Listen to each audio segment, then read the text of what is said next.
I should just get up and say the benediction now. This is great. Thank you so much.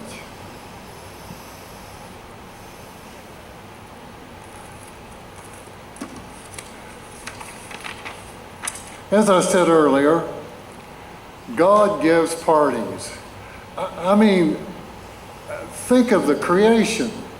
After he had made it all, and our Bibles don't quite translate the full meaning of it, he looked at it and said, that is good. It was beautiful.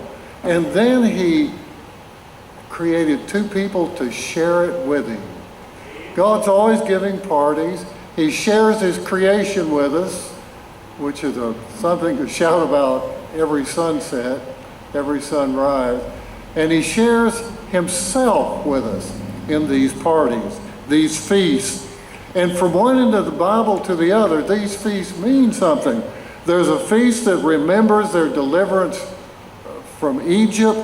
At harvest time, they celebrated with great joy, leading them through the wilderness. These feasts really meant something in the total life of them, that God had been working, that he was good, and that he had shared his joy in his creation with them. Were you raised in a church like that? Or were you raised in a church that if you got off of an airplane and went into the airport, someone might come to you and say, are you feeling bad or are you a Christian? You know, because sometimes we just don't do what we should. Wesley made one big mistake, and I appreciate Wesley so much. He developed a boys' home of orphans in England, and he wouldn't let them play games. I think he really made a big mistake. They couldn't have joy.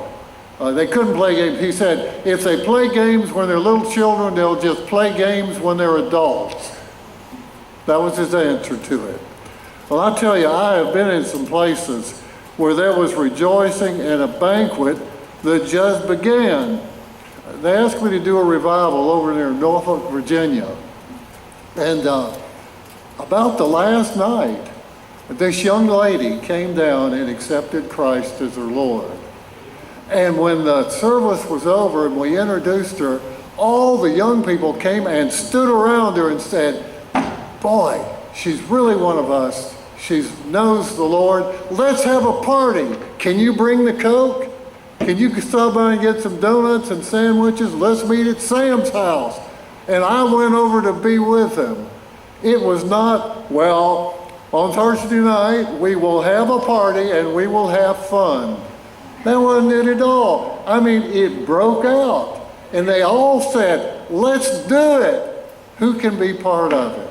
And I went with great joy to it. Tony Campolo is, as you can tell, an Italian professor and great Christian and one of the great speakers anywhere. And he is joyful all the time. And here's the kind of thing he does. He says, when I go to a big city and the elevator has to go up 80 floors and come back 80 floors, he said, when I get in, and I'm always going to be the last one, I turn around and I look at all these people and say, we've got quite a ride down. Why don't we sing? Why don't we sing, row, row, row your boat? You, and you. And here they go down 80 floors and the door opens and the whole elevator is singing, row, row, row your boat. But he has that kind of joy. He always wants to show the happiness and the joy of his salvation. That's just it. We need some of that. Now, this man gave a banquet. Now, just to let you know, the Jews all believed that when the Messiah came, there would be a great banquet.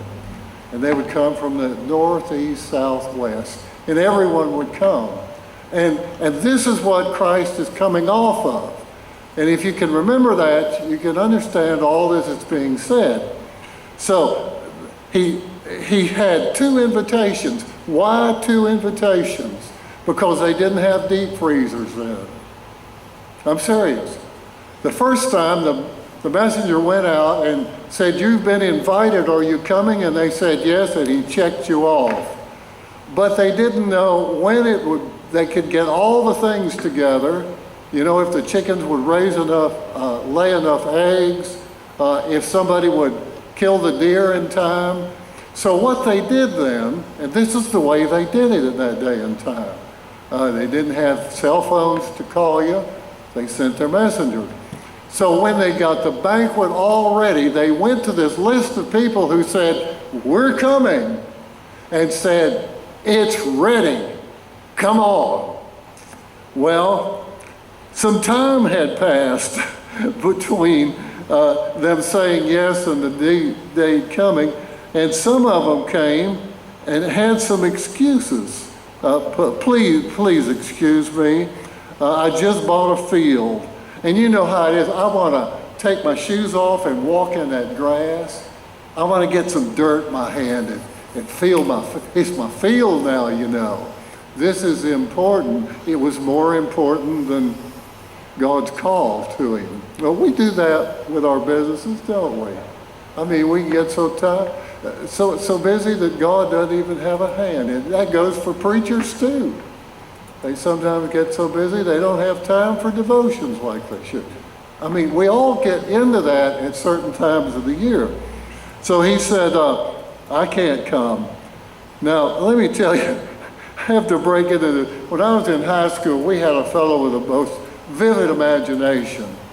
He would be late to school and he'd have to see the assistant principal. You know what he told him one day? He said, "Principal, I was here and I was coming on time. I had to catch the city bus here in Jacksonville. And when we got to the river, the Main Street Bridge had fallen in. And people were all in the water and swimming. And I said, well, I swim good. I've got a life-saving certificate. So I got one of the boats and went out and helped get them up in the boat. And that's why I'm late today." And the assistant principal said, "Hey, that's good.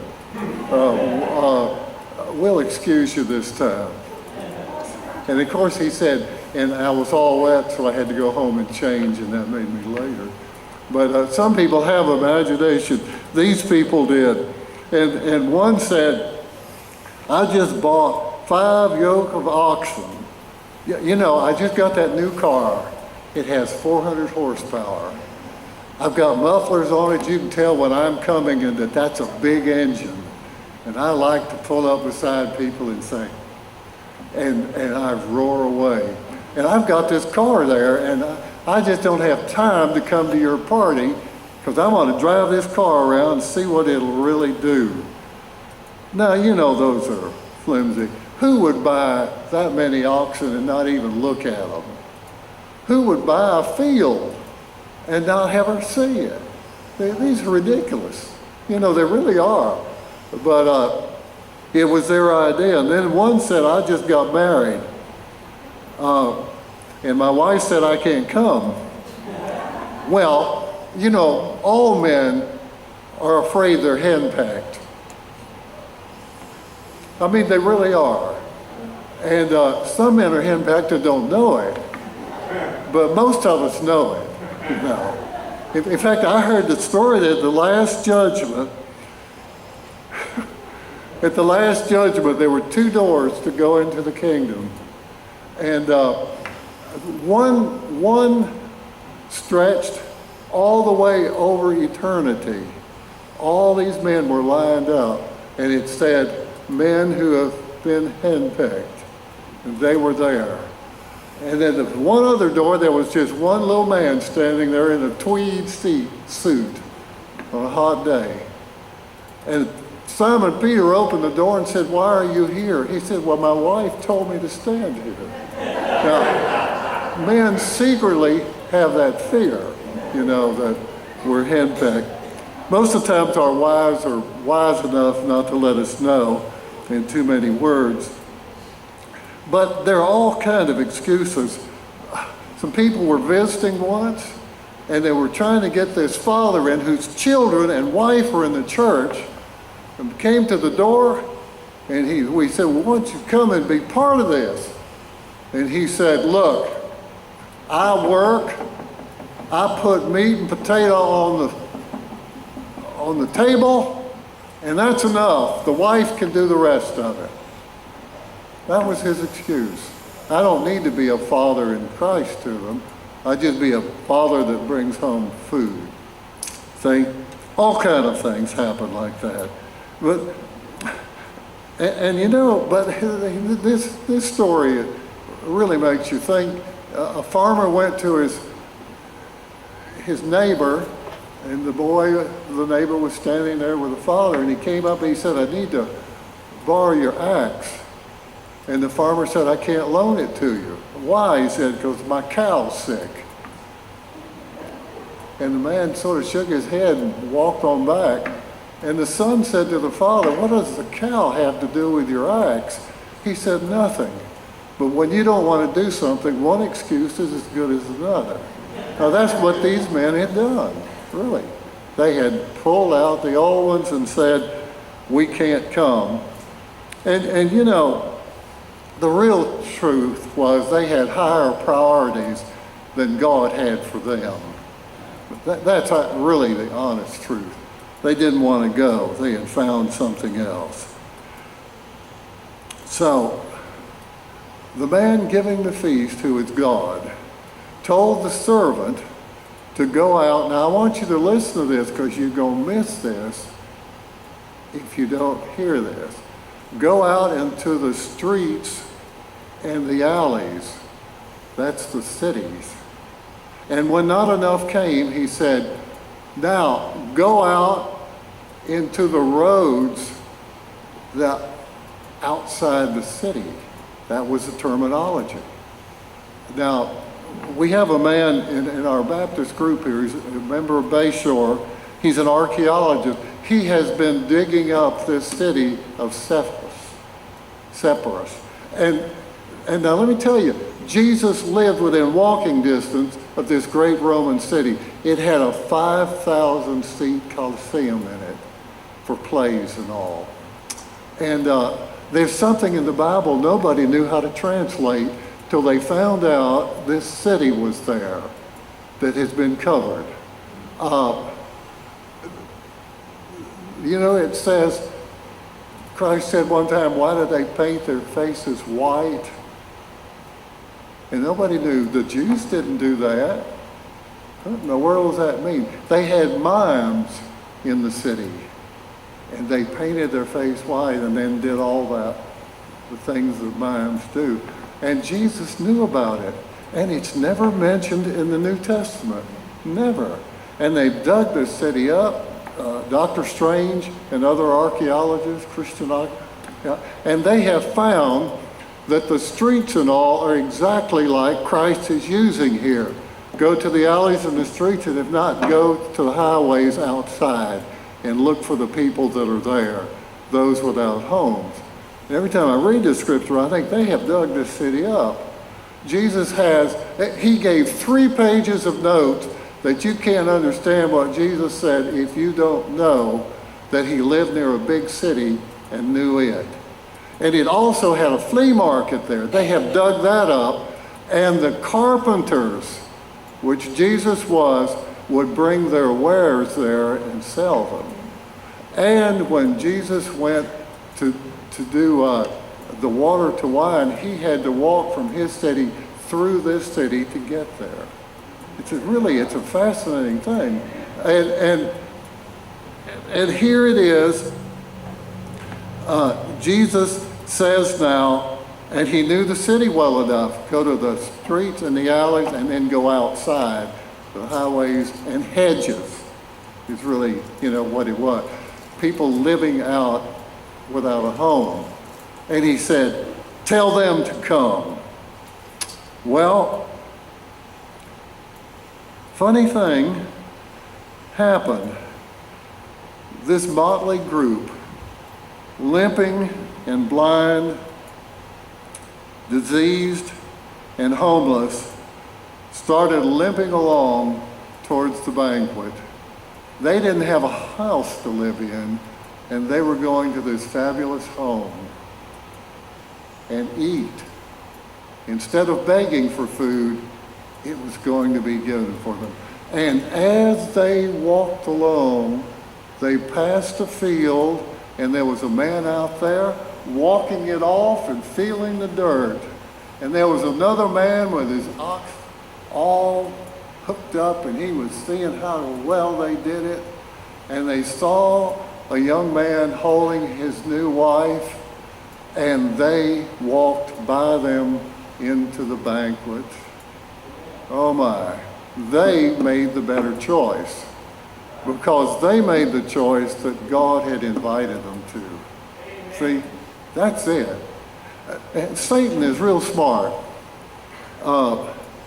If you don't believe it, read the Screw Tape Letters C.S. Lewis wrote. They're really good. He gives an insight of the devil and his nephew who's up here trying to win Christians to the devil. And he said, Satan, what he wants you to do is, if he can't get you, he just wants you to do the good, not the best. See? Well, I'm a good man. I'm not the best I can be, but I'm a good man.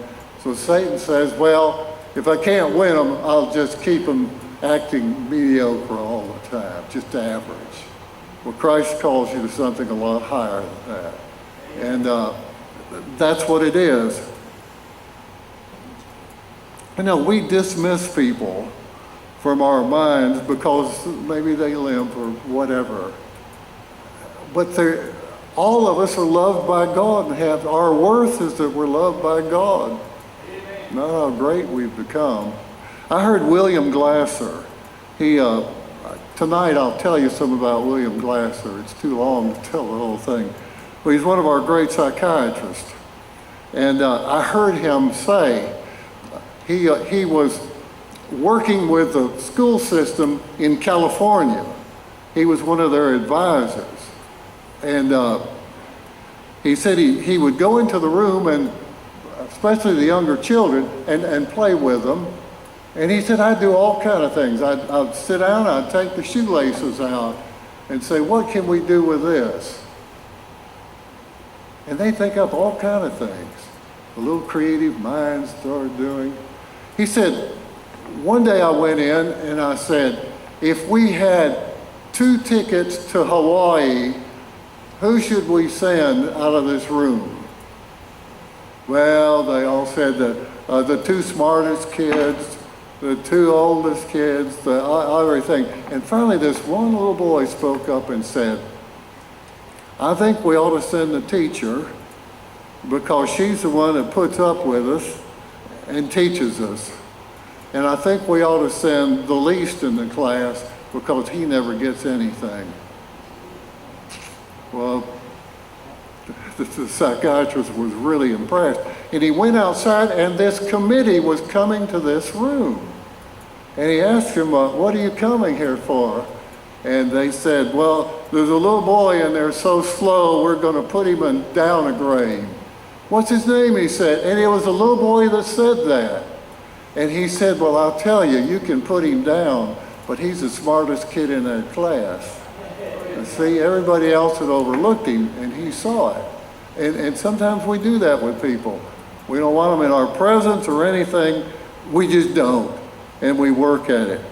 When I was at Southern Seminary, I had played basketball in junior college. It's now Jacksonville University. So I got to play there. And then I went to seminary, and there were guys from Alabama and South Carolina that played. And I mean, you could lose your teeth under the basket if you weren't careful. These boys came to win. And there was one boy there, one leg was about this much shorter than the other. And he only had one eye. And he played basketball with us. Oh, I mean, you had to watch yourself. He was tough. He would go up and get those rebounds and almost leave you on the floor. The guy was good, and he was a good Christian. He was studying to be a missionary. And you know what happened? He applied to be a missionary, and they said, we don't take people that are Christian, that are crippled. You don't. And here he graduating from seminary. He'd put 7 years in to get to go to the mission field. They said, not you, you don't qualify. Sometimes we just overlook people. And he could beat all of us at basketball. All these guys where the legs were the same length and all. He was better.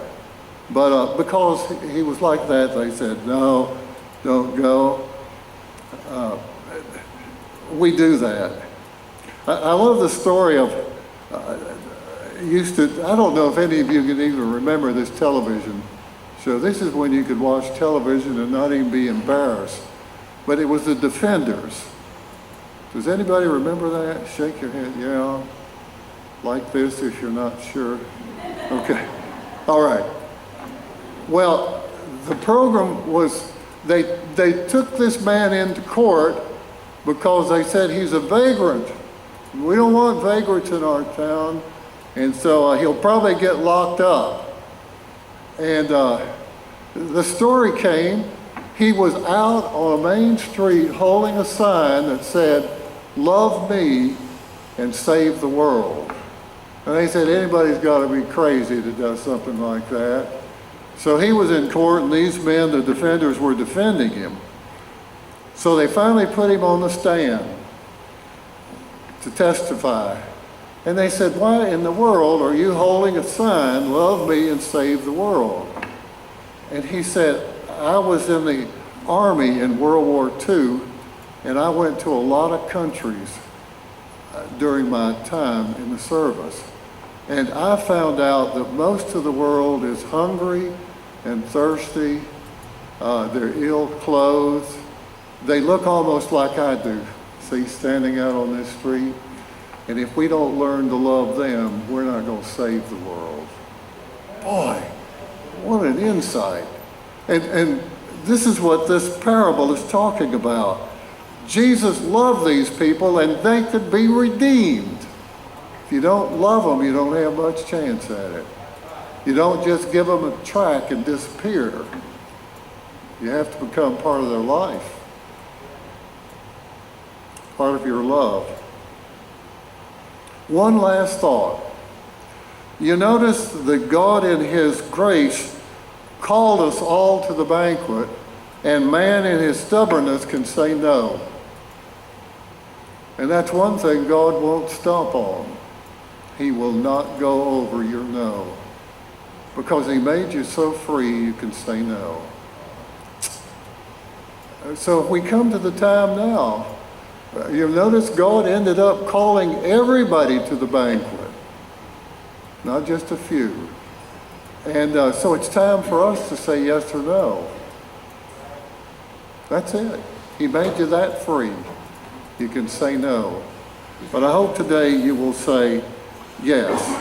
If you have trouble doing that, look at the cross and think of the resurrection and see if you can really say no to a God who loves you that much, who can change your life and fill you with joy. Come to the banquet. It is ready. It is ready. We're going to sing a hymn of invitation. This is it. They got an invitation. You get an invitation. Come to trust Christ and be part of his marvelous kingdom. Becomes your Lord, and you become what you were meant to be all the time, a child of God, redeemed by the grace of God. You come as we sing. I'll meet you at the front along with others with joy.